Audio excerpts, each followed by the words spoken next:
Japan is at a crucial tipping point, and as it tips, so may the world.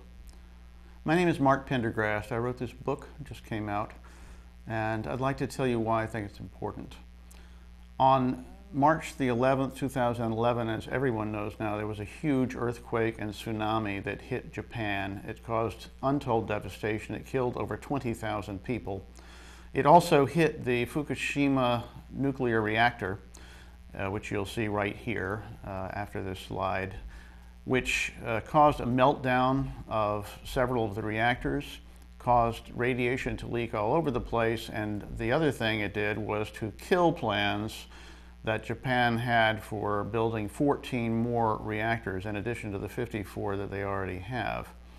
Now, Japan, like everyone else, is facing global warming and the fact that we are going to run out of fossil fuel within the next century.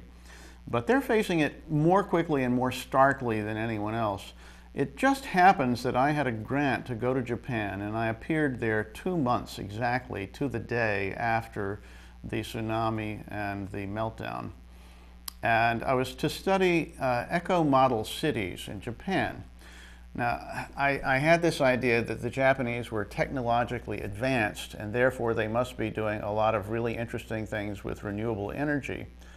And I was pretty much right and wrong. I did go to 5 of what they call eco-model cities. Kitakyushu on the southern island of Kyushu, Yusahara, a little tiny town on the island of Shikoku, Kyoto, Toyota City, where the Toyota Motor Company is based, Yokohama, and then I spent a lot of time in Tokyo. And what I discovered was, yes, they are doing some interesting things with renewable energy, and let me just show you some of these quickly. They were doing stuff with solar panels. This is from Kitakyushu, and you can see that there are electric bicycles under there, which the batteries are recharged by the solar panels, and people can use them and drop them in other places. Another picture here is of one of the model eco homes they have, and you can see the solar panels on top. I saw wind turbines on a landfill by the ocean.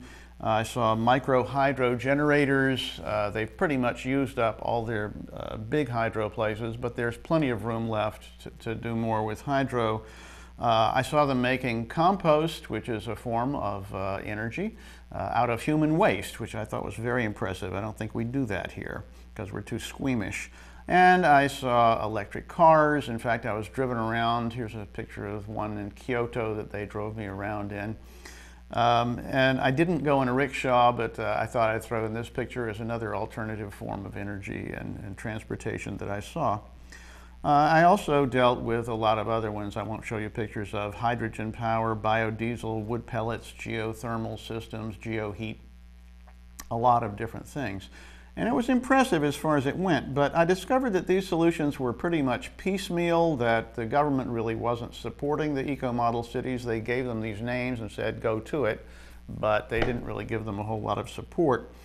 And I also found that bureaucrats run Japan. They have terrible political infighting. They've had 6 prime ministers within 5 years.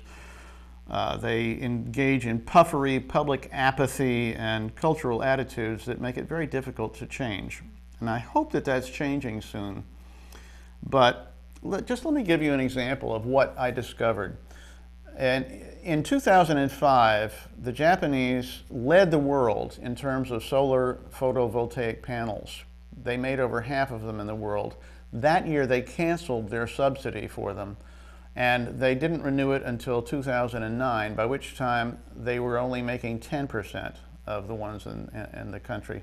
Another example is that they were using solar hot water, which is an old established technology and very useful, and they should be using it, but they're not, because it got the reputation for you know, you were only cheap if you had a tank on your roof.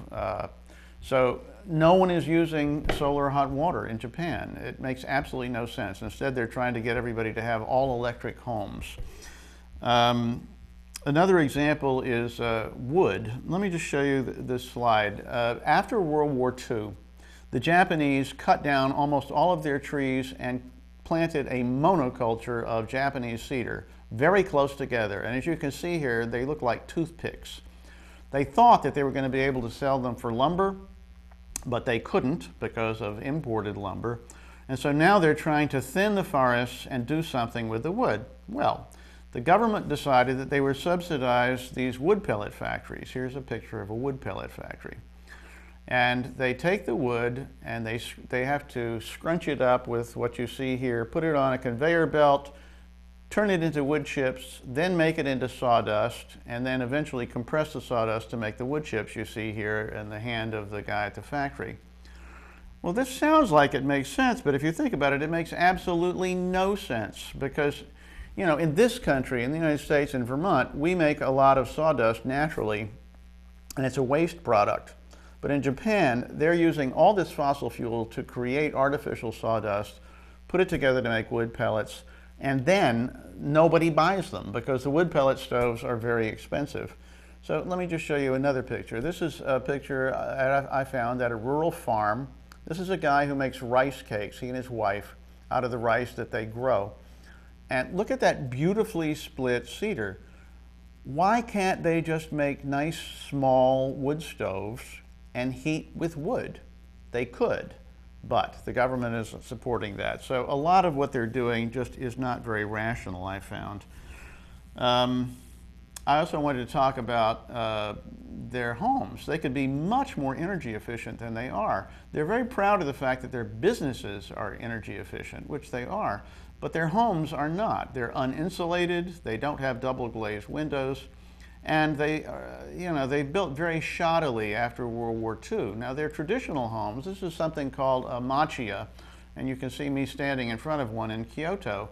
They've ripped down almost all of these, but these were built back in the 16, 17, 18, 19, early 1900s. They had natural convection. They were fairly well insulated for their time, but they could be renovated instead of being torn down. They could use their own traditions to really save money and to live in a more sustainable manner than they're doing now. Another thing I discovered was that they're importing 60% of their food. Before World War II, they were self-sufficient in food. Now they're wasting all of this energy importing their food. Show the next slide if you would. This is rice. These are rice seedlings that are just about to be planted. I went in May, just when they were planting. But now 40% of their rice paddies are lying fallow. They're not doing anything whatsoever. So show the next slide if you would. They could be, I mean, this is a meal I had in a rural area that was almost all homegrown or home caught. It's beautiful, wonderful food.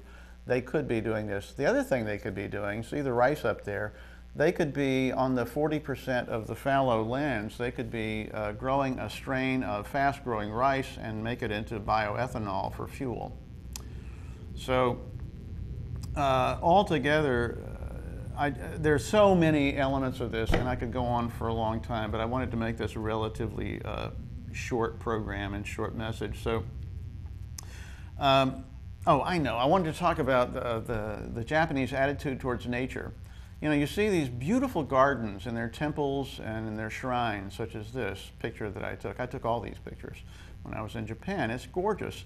But that's not what they normally do. They keep these little isolated places, but they cement over their countryside. Here, in this small town that I went to, this is typical of what they do with their rivers and with their hillsides.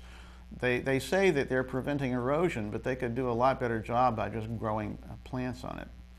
So they really need to think again about how they're treating their country and how they're approaching renewable policy. Now there is some hope. They finally passed a renewable energy bill. It's called a feed-in tariff.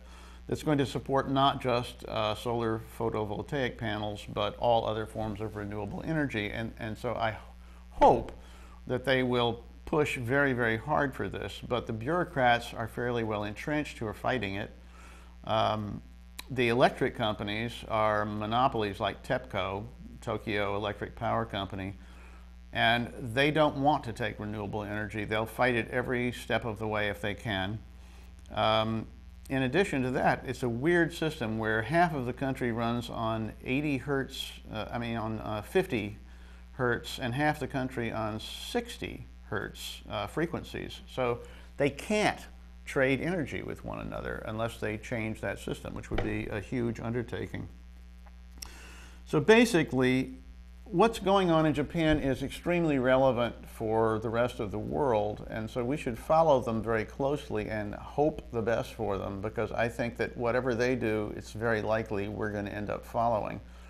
Here, I live in Vermont, and we also are facing what are we going to do when we close down the Vermont Yankee nuclear power plant, which is very likely to happen and should happen next year. So I do hope you will take a look at Japan's tipping point. It's full of interesting stories. It's also full of interesting travel. But most important, it conveys a message which I hope that you will talk about and begin to lobby for more renewable energy, not only in Japan, but in the rest of the world. Thank you very much. And if you'd like to get hold of me, you can email me directly from my website, which is right here. And you'll be surprised how quickly I answer you. Thank you.